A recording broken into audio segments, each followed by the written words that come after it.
Selanjutnya adalah pengertian dalam pembagian akad. Ada dua pembagian dalam pengertian hal ini. Ada secara etimologi. Jadi secara etimologi ini adalah akad itu adalah ikatan antara dua perkara, baik ikatan secara nyata maupun ikatan secara maknawi, ya. Sedangkan secara terminologi ini ada dua, ya. Dalam pengertian dalam pembagian akad ada secara umum dan ada secara khusus. Jadi secara umum ini adalah segala sesuatu yang dikerjakan oleh seseorang berdasarkan keinginannya sendiri, seperti wakaf, talak, pembebasan, atau sesuatu yang membutuhkan keinginan dua orang seperti jual beli atau perwakilan dan gadai. Sedangkan secara khusus, secara terminologi, ini adalah pengkaitan ucapan salah seorang yang berakad dengan yang lainnya secara syara pada segi yang tampak dan berdampak pada objeknya. Jadi dalam pengertian akad secara khusus ini ada perikatan yang ditetapkan dengan ijab kabul berdasarkan ketentuan syara yang berdampak pada objeknya.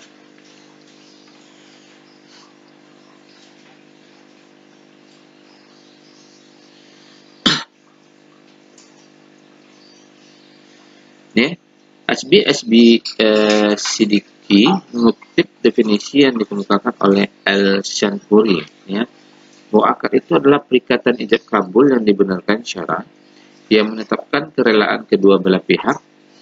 Ada pula yang mendefinisikan bahwa akad itu adalah ikatan atau pengokohan dan penegakan dari satu pihak ke kedua belah pihak. Jadi berdasarkan pengertian tersebut dapat disimpulkan bahwa akad itu adalah pertalian ijab atau ungkapan tawaran di satu pihak yang mengadakan kontrak dengan kabul. Di ungkapan penerimaan oleh pihak lain yang memberi pengaruh kepada suatu kontrak. Jadi dasar hukum dilakukan akad dalam Al-Quran adalah surat Al-Ma'idah ayat 1. Ya. Kita bacakan.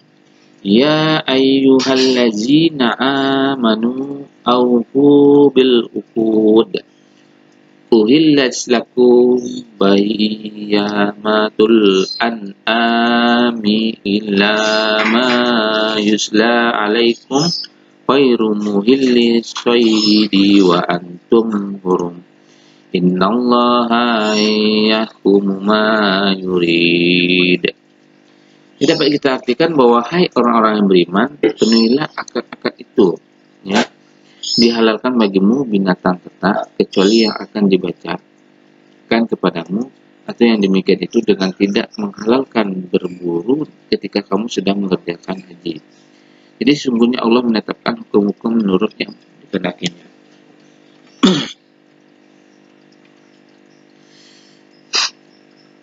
Ada syarat dan rukun akad, nih, ya. Jadi yang pertama adalah syarat-syarat akad. Ada beberapa syarat yang berkaitan dengan akad. Yang pertama adalah syarat terjadinya akad. Maksudnya di sini adalah segala sesuatu yang disyaratkan untuk terjadinya akad secara syarat. Jadi jika tidak memenuhi syarat tersebut akan menjadi batal. Jadi syarat ini terbagi atas dua bagian, yaitu syarat objek akad, yakni syarat-syarat yang berkaitan dengan objek akad. Ini saya objek akad ada macam-macamnya sesuai dengan bentuknya. Dalam akad jual beli, objeknya adalah barang yang diperjualbelikan dan harganya. Dalam akad gadai, objeknya adalah barang gadai dan utang yang diperolehnya dan lain sebagainya. Objeknya harus memenuhi syarat sebagai berikut, ya.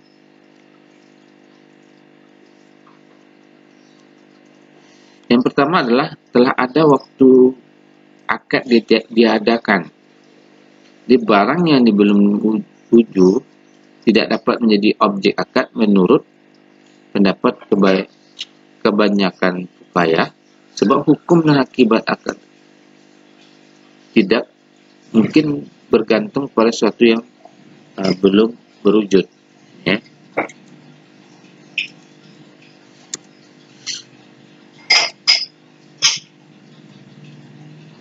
Ini maksudnya adalah akad salam ini pesan barang dengan pembayaran harga atau sebagian atau seluruhnya lebih dulu, ya. Jadi dipandang sebagai pengecualian dari ketentuan umum. Bisa Ibnu Taimiyah, salah seorang ulama mazhab Hambali, ini memandang bahwa sah akad mengenal objek akad yang belum wujud ya, dalam berbagai macam bentuknya. Jadi selagi dapat terpelihara tidak akan terjadi persengketaan di kemudian hari. Jadi masalahnya adalah sudah atau belum wujudnya objek akad itu. Tetapi apakah akad mudah menimbulkan sengketa atau tidak? Ya. Yang B, dapat menerima hukum akad.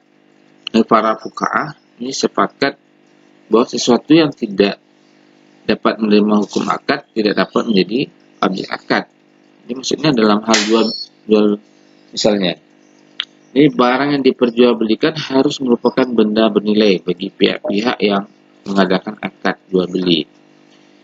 Minuman keras bukan benda bernilai bagi kaum muslimin, maka tidak memenuhi syarat menjadi objek akad jual beli antara para pihak yang keduanya atau salah satunya beragama Islam. Ya.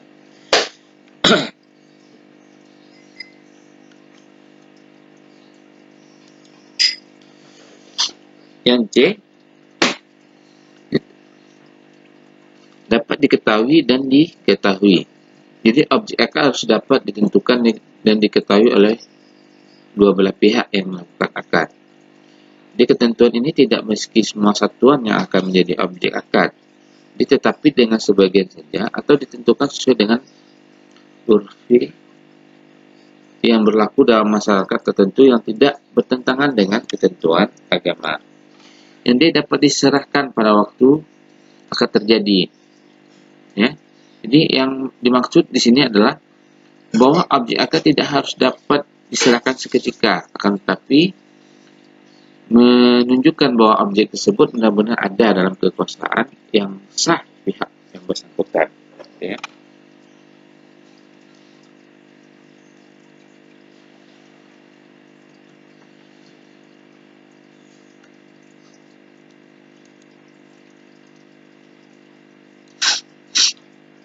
Ada syarat kedua menurut syarat tadi yang pertama tadi ya.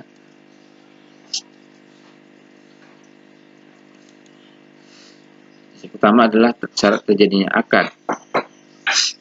Ada syarat-syarat akad. Ya.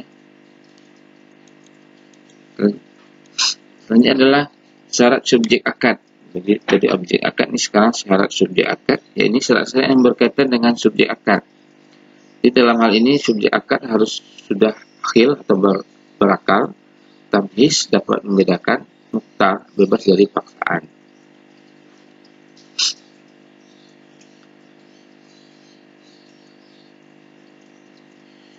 Ada berkaitan dengan orang yang berakad, ada 3 hal yang harus diperhatikan. Yang pertama adalah kecakapan atau ahliyah. Ya. Kalau kita artikan bahwa kecakapan seseorang untuk memiliki hak, ya, atau ahliyatul wujud yang dikenai kewajiban atasnya, dan kecakapan melakukan tasarruf atau ahliyatul ada. Ya. Yang kedua adalah kewenangan. Ya. Kewenangan ini adalah atau wilayah. Ini adalah kekuasaan hukum yang pemiliknya dapat bertasarruf dan melakukan akad dan menunaikan segala akibat hukum yang ditimbulkan. Yang selanjutnya C, perwakilan atau wakalah. Ya. Ini adalah pengalihan kewenangan perihal harta dan perbuatan tertentu dari seseorang kepada orang lain untuk mengambil tindakan tertentu dalam hidupnya. Di syarat-syarat akad kedua, ini adalah syarat kepastian hukum atau luzum. Ya. Jadi dasar dalam akad ini adalah kepastian. Jadi di antara syarat luzum dalam jual beli adalah terhindarnya dari beberapa khiyar atau jual beli seperti khiyar syarat, khiyar aib, dan lain-lainnya.